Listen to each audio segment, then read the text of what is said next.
자, 오늘 하나님의 말씀은 요한복음 9장 1절부터 7절 말씀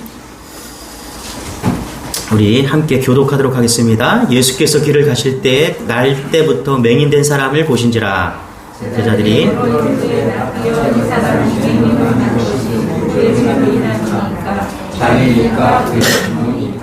예수께서 대답하시되 이 사람이나 그 부모의 죄로 인한 것이 아니라 그에게서 하나님이 하시는 일을 나타내고자 하심이라. 내가 나중에 나를 보내시는 일을 나타내야 남의 우리 그때는 아무도 피할 수 없느니라. 내가 세상에 있는 동안에는 세상의 빛이로라. 이 말씀하시고 땅에 치를 뱉어 신을 이겨 그의 눈에 하시고. 같이 읽겠습니다. 시작. 예수의 신라 못에 가서 신라 하시니 신라는 번역하며 번역을 받았다는 뜻이다. 이에 가서 씻고 밝은 눈으로 왔다. 아멘. 맹인이 눈을 뜨는 기적이 오늘 기록되어 있는데요. 이 맹인이 눈을 뜨는 기적을 통해서 예수님은 제자들과 그리고 우리에게 말씀하시는 메시지가 있죠.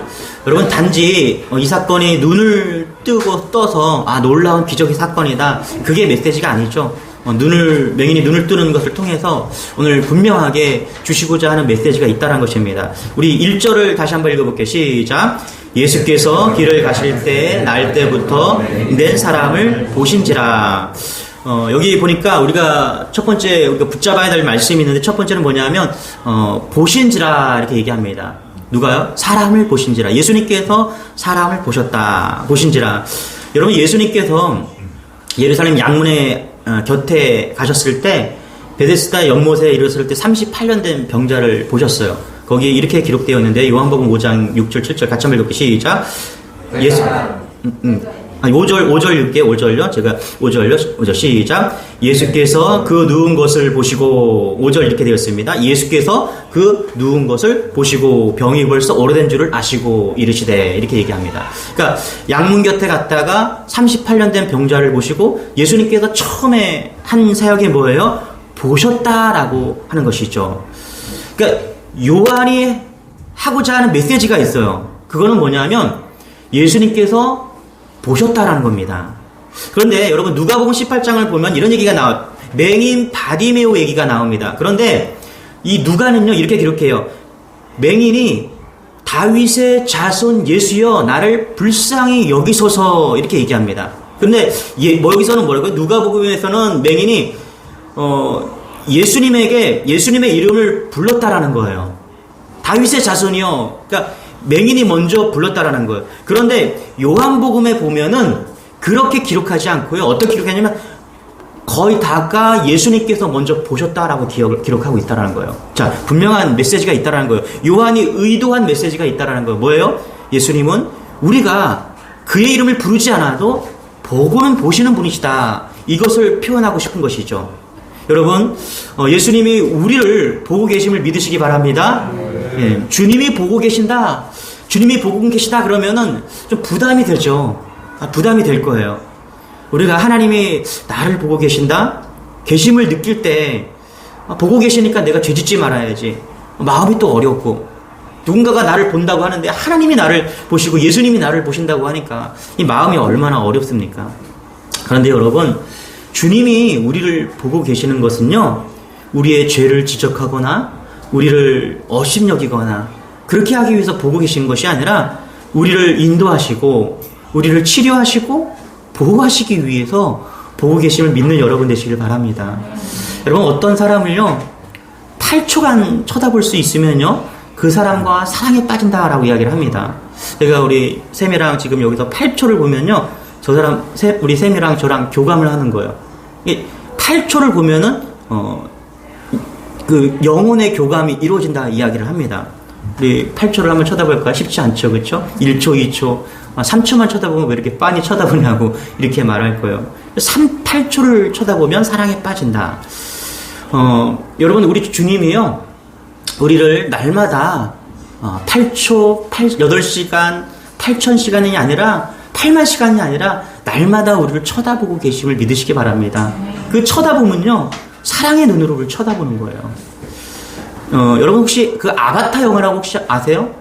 네, 아바타 2009년에 1438만 명 전 세계에서 흥행 1위예요. 타이타닉을 만든 제임스 카메론 감독이 만든 영화인데요. 아주 타이타닉도 되게 유명한 영화였지만 그 이후에 이 아바타 영화가 상당한 인기를 끌은 영화죠. 올 12월에 이제 아바타 2 영화가 나온다는데 제가 아바타의 영화를 찍은 중국의 장가게를 간 기억이 있어요. 코로나가 오기 바로 전이었는데 한번 사진을 볼까요? 예, 저기 뒤에 나오는 그 배경들 있잖아요, 그렇죠? 하나 더 다시 다음 넘어가 볼게요. 예, 뒤에 저기 뭐 선 이렇게 떠 있는 거 있죠? 저런 바위들. 자, 아바타의 배경이 중국의 장가게입니다. 그래서 거기 갔을 때 이 영화가 딱 떠오르고요. 정말 저 모양들을 딱 봤을 때 중국 대단한 나라가 아니라 하나님이 대단한 분이시다. 여러분, 중국 땅이긴 하지만 누가 만드셨어요? 하나님이 만드신 거예요. 그래서 하나님이 이렇게 자연을 이렇게 아름답게 만들 수 있구나, 그런 생각을 하게 된 거죠.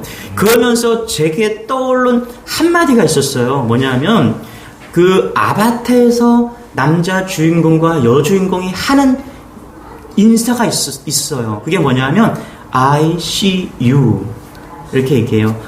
남자 주인공이 여자 주인공과 사랑에 빠지고 나서 이제 날마다 만나면서 이렇게 말해요. I see you. 내가 당신을 봅니다. 이게 깊은 의미가 있었어요. 이게 나비족의 인사인데요. 이게 무슨 뜻인가란 그런 논의들이 되게 많았어요.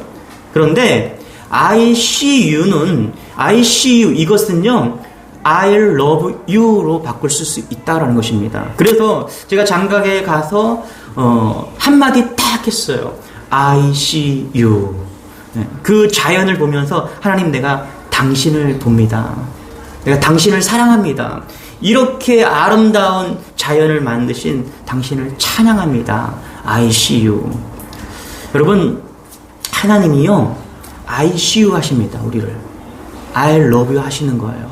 사랑한다는 건 날마다 보는 거예요. 그래서 계속 보고 있어요. 한 번 보는 게 아니에요. 관심이 있고 사랑하니까 어떻게든 도와주고 싶고 건져주고 싶고,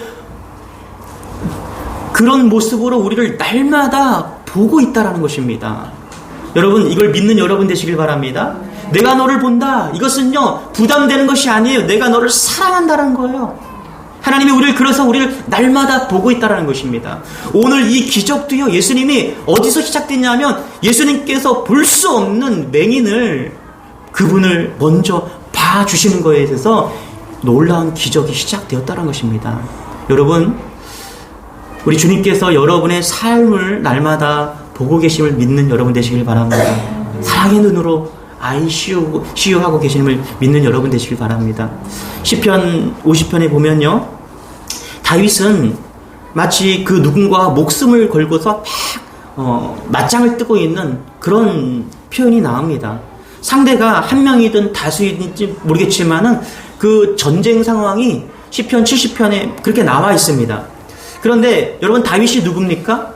육척 장수 골리앗을 이긴 다윗이잖아요. 그리고 뭐 전쟁터에서 엄청난 수많은 적들을 물리친 그 전쟁 영웅이 다윗이에요. 그래서 사울은 천천히이고 다윗은 만만이다, 이런 호칭이, 별명이 붙었던 것이죠. 그런데 시편 70편 5절에 보면 이렇게 고백을 하고 있습니다. 세 번역으로 제가 좀 볼겠는데 같이 한번 읽어볼게요. 시작. 그러나 불쌍하고 가난한 이모 하나님, 나에게 빨리 와 주십시오. 주님은 나를 도우시는 분, 나를 건져주시는 분, 주님 지체하지 마십시오. 여러분, 이 5절을 보면서 무슨 생각을 하세요? 자기가 지금 전쟁 상황인데 전세가 막 밀리고 있는 거예요. 그러니까 다윗이요, 이 전쟁 영웅이 이렇게 기도하는 겁니다. 나에게 빨리 좀 와주십시오. 주님은 나를 도우시는 분이십니다. 나를 건져주시는 분이십니다. 주님, 지체하지 마시고 빨리 좀 와주세요. 여러분, 이 기도는요, 너무너무 간절하고요, 너무 생생한 기도입니다. 그런데 다윗이 이렇게 하나님께 빨리 나에게 와서 좀 도와주세요 라고 기도할 수 있는 이유는요, 1절에 답이 있습니다. 우리 1절을 같이 한번 읽어볼게요. 시작. 주님 너그럽게 보시고 나를 건져 주십시오. 주님 빨리 나를 도와주십시오. 첫 번째 1절에 보니까 뭐라고요? 주님 너그럽게 보시고. 그러니까 다윗이 이렇게 긴박한 기도, 하나님이 당장이라도 와서 도와줄 것 같은 기도를 할 수 있는 것은요, 그의 신앙 가운데 하나님이 다윗을 계속해서 보고 계심을 믿고 있었기 때문입니다. 여러분, 이런 믿음이 여러분의 길 소망합니다. 다윗처럼, 그리고 오늘 예수님이 한 맹인을 쳐다본 것처럼 하나님이, 예수님이 우리를 날마다 시시때때로 계속해서 우리를 보고 계시다는 거예요. 그렇다면 우리가 그분의 이름을 부를 때 그분은 오셔서 건지시고 보호하시고 인도하는 사실을 믿는 여러분 되시길 바랍니다. 우리가 착각하면 안 돼요. 하나님이 오늘도 주님이 나를 무엇을 책망하실까? 나의 죄를 책망하실까? 아니에요. 주님은 그러기 위해서 우리를 바라보고 계신 게 아니라는 거예요. 우리를 도우시고 건지시고 부르기만 하면, 그의 이름을 부르기만 하면은 어떻게 해요? 와서 건져주신다는 거예요. 저는 요즘에 이 사실을 너무 많이 느낍니다. 우리 이제 셋째가 태어났잖아요. 아직도 태어난 걸 모르시는 분들이 있어서 광고하는 겁니다. 이엘이라고 합니다. 여호와 이레 주님이 예비하셨다. 근데 이 아이가 울기만 하면 온 집안 식구들이 다 이엘에게 달려갑니다. 엄마, 이엘이가 울어요. 네, 막내부터 시작해서 다, 그러면 다 쫄쫄이 쫓아가서 우는 아이를 이렇게 바로 하고, 울지마 울지마, 애들도 다 이렇게 하고 있어요. 왜 그럽니까? 네, 사랑하기 때문에 그래요. I see you. 내가 너를 본다. 네가 우유를 잘 먹을 수 있도록, 네가 똥은 싸지 않았나? 너를 보고 있다라는 거예요. 여러분, 하나님이 우리를 보실 때 그런 눈으로 보고 계신다는 걸 잊지 않은 여러분 되시길 바랍니다. 혹시 여러분 자동차를 운전하시는 분들은 아실 거예요. 불법 주정차 사전 알림 서비스. 여러분 아세요 혹시요? 불법 주정차 사전 알림 서비스. 제가 이것을 가입해놓고 나니까 제가 어떤 곳에 가서 잠시 불법 주차를 하면요, 어김없이 문자가 옵니다. CCTV 9310 차량이 지금 속히 이동해 주십시오. 경고 메시지를 날리는 거예요. 여기 불법 구간이니까 빨리 자동차를 치우라는 거예요. 상당히 제가 이것을 가입하고 나서 거의 딱지를 떼지 않았어요.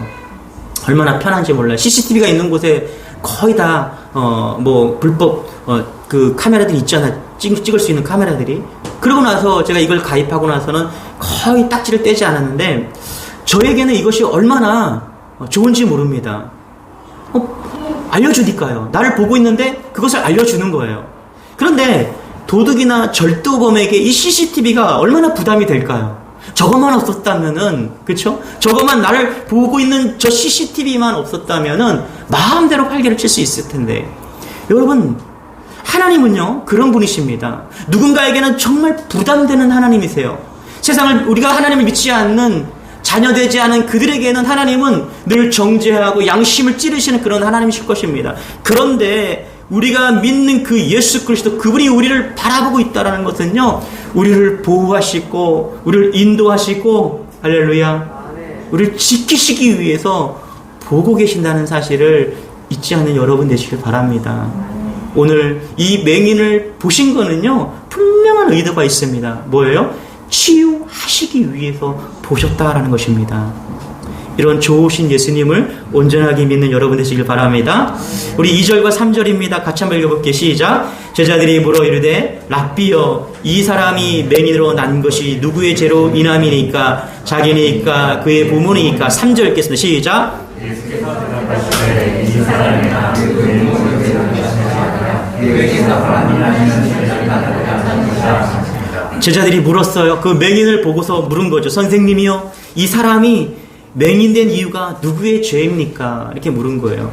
여러분, 당시에 그 유대, 통상적으로 유대인들에게는요, 맹인이나 이런 병에 걸리면요, 반드시 이유가 있기 때문이라고 믿었습니다. 그 이유는 뭐냐면 죄 때문이라고 믿었어요. 그래서 본인의 죄 때문 혹은 부모의 죄 때문에 지금 당신이 맹인이 되었다라고 생각한 겁니다. 그래서 이 제자들은 예수님께 그 이유를 묻고 있는 거예요. 누구의 죄 때문입니까?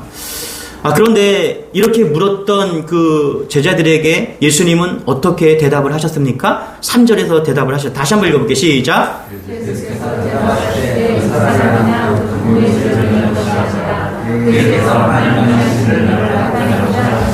자, 주님께서 그렇게 묻는 누구의 죄 때문입니까? 라고 묻는 그 질문에 3절에 대답을 하시는데요. 뭐라고 얘기합니까? 하나님이 하시는 일을 나타내고자 하심이라. 여러분, 주님은요, 우리가 과거에 어떤 사람이었는가, 얼마나 큰 죄인이었는가, 그거에 관심 있기보다는요, 앞으로의 미래에 관심 있어 하는 분임을 믿으시기 바랍니다. 여러분, 이 사실 믿으십니까? 그래서 오늘 예수님은 무슨 죄 때문에 거기에 포커싱 하는 것이 아니라 앞으로 이 맹인이 무엇을 할지에 지금 메시지를 주고 있는 것입니다. 앞으로 무엇을 한대요? 하나님의 영광을 드러내게 하겠다라는 것입니다. 여러분, 이것을 믿는 여러분 되시길 바랍니다. 예수 믿으면요, 다시 태어나는 거예요. 이걸 거듭남이라고 하잖아요. 하나님 앞에서 다시 태어났다는 거. 그래서 고린도후서 5장 7절에 17절에 보면 그러므로 같이 시작. 누구든지 안에 있으면 새로운 피조물이라 보라 새 것이 되었도다. 뭐라고요? 새 것이 되었도다. 과거가 중요한 게 아니라 이제 새 것이 되었고 그 새 것은 하나님의 영광을 위해서 드러내게 됐다는 것입니다. 여러분, 이것을 믿는 여러분 되시길 바랍니다. 아브라함이 가나안 땅에 도착했을 때 기근이 심했어요. 그래서 아브라함은 애굽으로 내려갔습니다. 내려가는데 자기 아내 사라가 너무 이쁜 거예요. 분명하게 근심이 된 거예요. 그래서 성경에 보면 두려워했다라고 이야기를 합니다. 여러분, 그래서 이제 그 아내를 사라를 갖다가 누이라고 속이지 않습니까? 그래서 그런 일이 벌어지고 나서 또 어떤 일이, 그 아들 이삭을 통해서 똑같은 일이 또 벌어집니다. 이삭도 두려움으로 인해서 그 아내를 누이라고 이삭도 속입니다. 여러분, 아브라함이 아내 사라를 누이라고 했을 때 반은 진실이고요, 반은 거짓이었어요. 실제적으로 사라는 아내였지만 이복 누이였기 때문에 반은 맞고 반은 틀린 말입니다. 그런데 이삭이 아내를 누이라고 속일 때 이것은 100% 거짓말이었어요.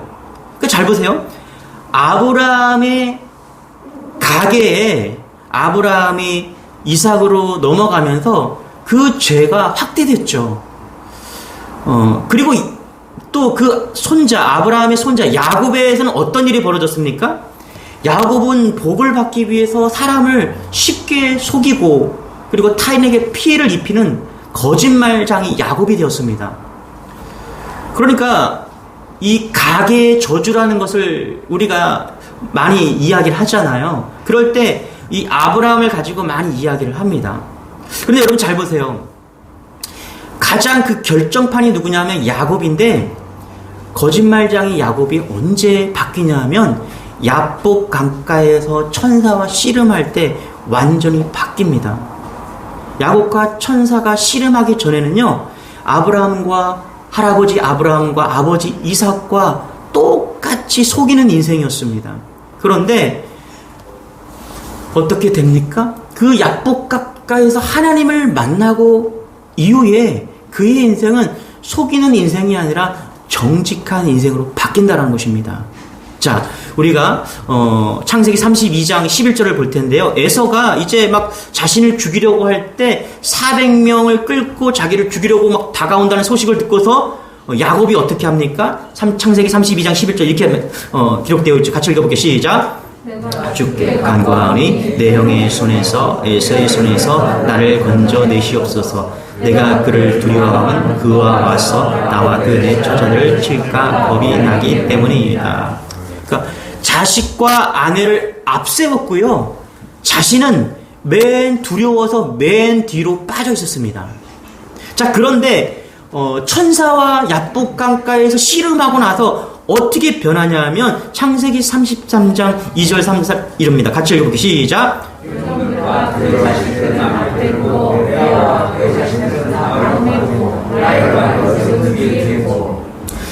자기는 그들 앞에서 나아가되. 그렇죠? 그러니까 그 앞과 뒤가 완전히 바뀌는 거예요. 약복 강가에서 씨름하고 난 이후에 이전에는 죽을까봐 자녀를 앞에 두고 아내를 앞에 들고 그렇게 나아갔는데 33장에 하나님을 만나고 나서 이제 어떻게 됩니까? 자기가 그들 앞에 나갔다라고 이야기를 합니다. 여러분, 이게 무엇을 이야기합니까? 하나님을 만나고 나서 인생이 180도 바뀌는 거예요. 이제 과거가 중요한 것이 아니라 미래가 중요해졌다라는 거예요. 여러분, 이런 은혜가 여러분에게 있기를 소망합니다. 과거에 있던 그 가계 저주가 다 끊어지고 예수를 믿음으로 인해서 그 저주가 끊어지고 이제 축복의 인생이 되었다라는 거예요. 두려움이 사라지고 하나님 앞에서 정직하고 진실한 인생이 되었다는 것입니다. 여러분, 예수 믿으면 이런 모든 것이 끊어지고 새로운 인생이 됨을 믿는 여러분 되시길 바랍니다. 제가 아는 목사님이 계신데 이 가정에는요 자살의 저주가 있었어요. 그 목사님이 아버지가 자살을 하셨어요. 그래서 단명하셨어요. 그래서 늘 불안했어요. 그것을 온 가족 식구가 다 보고 괴로웠어요. 그런데요, 삼형제가 있는데 첫째 형, 둘째 형도 자살해서 죽었어요. 그러니까 이 가정은 자살의 스스로 이 목사님께서 우리 가정은 자살의 영이 우리를 가정을 지배하고 있다 이렇게 말하는 사람이었어요. 예수를 믿었어요, 이 목사님이. 그리고 목사가 되었어요. 그런데 여전히 그의 마음속에 어떤 불안과 두려움이 있냐 하면 나도 언제 죽을지 몰라. 이런 두려움이 있는 거예요. 그럴 수도 있죠. 아버지도 자살해서 죽으시고 형도, 둘째 형도 그렇게 죽었으니까. 그래서 조금만 우울증이 오거나 조금만 울적하거나 이런 우울한 생각이 들면은 늘 스트레스가 되어서 목사인 그분이 우울감에 빠지고 이래서 목회가 정말 힘들어질 그런 정도까지 간 거예요. 그래서 이 목사님께서 어느 날 이 메시지를 보고 약복 강가에서 씨름을 하기 시작합니다. 이 문제 가지고 하나님을 만나고 싶은 거예요. 뭐라고 기도했냐면, 하나님, 이 우리의 가게에 흐르는 이 저주, 자살의 저주의 영을 끊어주옵소서. 내 안에 확신이 생기고 다시는 이 죽음에 두려워하지 않는 그런 믿음을 주시옵소서. 이 목사님이 계속해서 날마다 기도하며 씨름하고 그럴 때 하나님을 만났다라는 거예요. 그리고 고백합니다. 하나님, 이 기질, 이 중독에서, 이 유전적 질병에서 나를 자유케 하시니 감사합니다. 그가 약복 강가에서 야곱처럼 씨름하고 하나님을 만난 것처럼 그가 이 문제를 만나고 나서 그런 치유받는 인생이 되었다는 것이죠. 여러분, 가계의 저주 이래서 뭐 이것이 이단이다 이런 얘기도 많이 합니다. 그런데 여러분, 우리가 그 삶의 가정의 라이프 스타일이 있어요. 그래서 어떤 부분이 계속 흘러올 수 있어요. 저도 이 말씀을 준비하면서 그런 생각을 했어요. 저희 아버지가 간암으로 돌아가셨는데 제게도 간암의 두려움이 있어요. 그래서 제가 2년마다 정기 검진을 하면은 항상 간암 테스트를 항상 합니다. 그 외에 암 테스트도 다 하는데 꼭 빠지지 않는 게 간암 테스트예요. 왜요? 우리 아버지가 간암으로 돌아가셨기 때문에 그런 거예요. 기도했어요. 하나님, 이 두려움에서 저를 건져 주옵소서. 나의 생명을 주님께 맡깁니다. 나의 있는 내 가정에 흐르는 그런 두려움과 절망과 그런 아픈 라이프 스타일이 있다면 하나님 다 끊어주시고 예수 믿음으로 인해서 새로운 인생을 하게 도와주옵소서.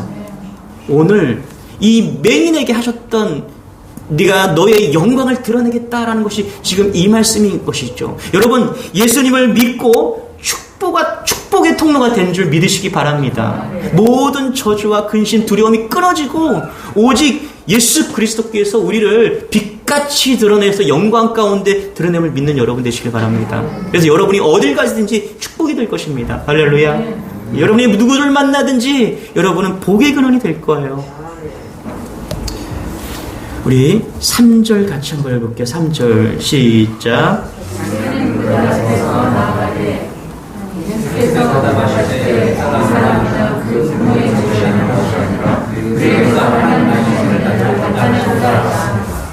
그에게 하나님이 하시는 일을 나타내고자 하심이라. 요한일서 1장 9절에도 이렇게 얘기합니다. 같이 읽어보겠습니다. 시작. 만일 우리가 우리 죄를 자백하면 그는 미쁘시고 의로우사 우리 죄를 사하여 우리를 모든 불의에서 깨끗하게 하실 것이요. 여러분, 요한일서 1장 9절과 오늘 3절의 말씀이 진짜 복음임을 믿으시기 바랍니다. 우리의 죄를 깨끗하게 하실 분은 오직 예수 그리스도밖에 없으신 거예요. 이게 진짜 복음인 거예요. 우리가 해야 할 일은 그 예수님을 믿는 것이죠.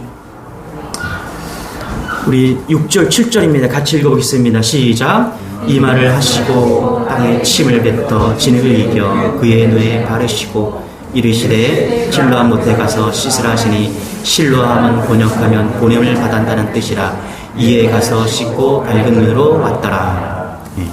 우리가 첫 번째로 메시지가 뭡니까? 주님이 보셨다라는 거예요. 그리고 두 번째는 이거예요. 주님은 우리의 과거를 본 것이 아니라 미래를 보고 계시다라는 거예요. 그리고 세 번째 메시지는 이겁니다.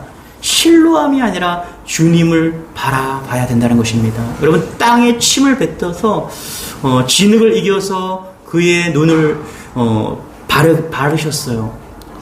좀 더러운 방법이긴 하지만 눈이 나을 수 있다라면 그것이 무슨 상관이겠습니까? 그렇죠? 여러분, 마가복음 7장에 보면요, 귀머거리에게는 손가락으로 양귀에 넣고 침을 뱉어서 그의 혀에 손을 대시고 고쳐주셨습니다. 또 마가복음 8장에 보면요, 다른 맹인에게는 침을 바르시고 안수해서 예수님께서 고쳐주셨어요. 또 문둥병자에게는요, 직접 손을 대시고 치유하시기도 했습니다. 또한 수족을 쓰지 못하지만 말을 알아듣는 중풍병자에게는 말씀으로만 고쳐주셨습니다. 여러분, 예수님의 치유 방법은 다양합니다. 그러나 중요한 메시지는요, 어떻게 예수님께서 고쳐주셨는가가 아니라 도대체 그 고쳐주신 분이 누구냐는 것입니다. 여기에 중요한 메시지가 있는 거예요. 여러분, 기적이 중요한 것이 아니라 이 기적을 행하신 그분이 누구신가냐, 여기에 해답이 있는 것입니다. 눈이 띄어져서 자연을 보고 세상을 보고 먹을 것을 먹고 그게 중요한 게 아니에요. 진짜 봐야 될 것이 있는데 그것이 예수 그리스도라는 것입니다. 여러분, 우리가 기적을 행하신 예수님께 집중하지 않으면 여전히 우리 역시 실로암을 서성일 수밖에 없는 존재임을 믿으시기 바랍니다. 그리고 급기야 맹인이 진흙을 바른 그 장소, 아니야, 기념비적인 관광 명소가 되었을 거예요. 그래요. 우리가 이 기적을 행하신 예수님을 놓쳐버리면요, 우리의 인생은 늘 실로암 주변만 그렇게 맴돌다가 끝나는 인생이 된다는 것입니다. 여러분, 성경에 얼마나 많은 기적이 있습니까? 오병이어 이적에 행하셨습니다. 그런데 오병이어가 중요한, 그 기적이 중요한 것이 아니라 중요한 것은 이 오병이어를 일으키신 그분이 누구인가? 그 예수님이 누구신가요? 나병을 치유하셨습니다. 나병이 치유받은 게 중요한 것이 아니라 그 나병을 치유한 그분이 누구신가? 여러분, 10가지 애굽을 출애굽하면서 10가지 재앙을 일으키셨어요, 하나님께서. 여러분, 왜 10가지일까요? 한 가지라도 끝날 수 있었습니다. 하나만이라도 하나님은 끝낼 수 있었어요. 그런데 왜 10번씩이나 그렇게 했습니까? 이유는 한 가지예요. 뭐냐면 모세도, 이스라엘 백성도, 애굽 백성들도, 바로도 하나님이 누구신지 알게 하기 위해서 10번씩이나 재앙이 필요했다라는 거예요. 여러분, 이 실로암 사건에서 놓치지 말아야 될 것은, 기적의 사건 속에서 놓치지 말아야 될 것은 예수, 그분이 누구시냐는 거예요. 여러분, 오늘 말씀해 보니까 실로암은 번역하면 뭐라고 하겠습니까? 보냄을 받았다라고 이야기를 합니다. 그러니까 실로암 연못의 뜻이 보냄을 받았다라는 뜻이에요. 여러분, 기원전 740년경에 히스기야 왕이 통치하고 있었을 때요. 이럴 때 이제 적군이 아수르가 막 쳐들어왔습니다. 그럴 때 예루살렘에 물이 없었어요. 그래서 그 기온샘이죠. 예루살렘 성 근처에 있는 기온샘, 거기서 솟아나는 물을 이제 실로암까지 이렇게 연결합니다. 그 연결이 533m의 지하 터널을 뚫는 거예요. 이게 히스기야 터널이라고 합니다. 그래서 밖에 있는 물을 이제 그 성 안으로 끌고 들어오는 것이죠. 그래서 이 기온샘의 물이 실로암까지 흘러간다. 그래서 보냄을 받는다. 이런 뜻입니다. 그런데 그것은 문자적인 해석이고요. 이 실로암이란 뜻을 지금 예수님께서는 다시 해석하고 있는 거예요. 뭐예요? 진흙을 바르고 실로암에 가서 씻으라. 이것은 이런 뜻이에요. 보낸 자도 예수님이시고요. 또 보냄을 받은 자도 예수님이라는 것을 지금 이야기하고 있다는 거예요. 이 실로암이 생명의 샘이잖아요. 예루살렘 성에 있는 생명을 지키는 그 우물이잖아요. 그렇기 때문에 그 맹인에게 실로암에게 보낸 분도 예수님이고 보냄받은 자도 예수님임을 지금 이야기하고 있다는 거예요. 그래서 이 실로암의 눈뜬 기적의 사건에서 놓치지 말아야 할 것은 뭐냐면 도대체 눈을 뜨게 하신 그분이 누구신가? 이걸 놓치면 안 된다는 것입니다. 여러분 10절 이하에 보면요, 사람들이 와서 눈뜬 맹인을 보면서 이렇게 얘기합니다. 저 사람 그 거지 아니야? 좀 닮긴 닮았는데? 맹인이 그래요. 그런 소리를 막 듣더니 내가 그 사람 맞아요! 라고 이야기를 하고 있는 거예요. 그러면서 사람들이 뭐라 그러냐? 10절에 네 눈이 어떻게 떠졌냐고. 야, 너가 어떻게 눈을 뜨게 했냐고. 누가 어떻게 눈을 떴어? 막 이렇게 관심을 표현합니다. 그런데 여러분, 우리가 분명하게 알아야 될 것은 그 질문이 잘못되었다는 것입니다. 아니, 너의 눈을 떠준 사람이 누구냐는 거예요. 여러분, 그래요. 성경의 모든 기적은요, 모든 표적은 예수 그리스도를 향하고 있다는 것을 잊지 않는 여러분 되시길 바랍니다. 우리의 삶 속에서 우리가 기쁨이 있거나 나의 삶 속에 놀라운 그런 감사와 은혜가 경험되어진다면요, 그것은 누구를 향한 메시지입니까? 예수 그리스도를 드러내기 위한 표징 사인이라는 것을 잊지 않는 여러분 되시길 바랍니다. 또한 마찬가지요. 내 인생에 고난이 왔다. 우리 예수 믿는 사람은 고난이 와도요, 그것이 오늘 뭐라고요? 하나님의 영광을 드러내기 위한 고난임을 여러분 잊지 않는 여러분 되시길 바랍니다. 그래서 결론이 예수 그리스도가 되어야 된다는 것입니다. 여러분에게 놀라운 감사의 기적이 있습니까? 삶에서? 그렇다면 주님께 감사하는 여러분 되시길 바랍니다. 반대로 내 인생에 너무나 고통스러운 순간이 있습니까? 주님을 바라보시기 바랍니다. 그 고통이 영광이 드러날 그때가 반드시 올 것입니다. 아멘. 말씀의 결론을 맺겠습니다. 요한복음 9장 41절 우리 읽겠습니다. 시작. 예수께서 이르시되 너희가 맹인이 되었더라면 죄가 없으려니와 본다고 하니 너희 죄가 그대로 있느니라. 육의 눈으로 세상은 보면서도 영적 세계를 보지 못하는 사람들이 너무나 많습니다.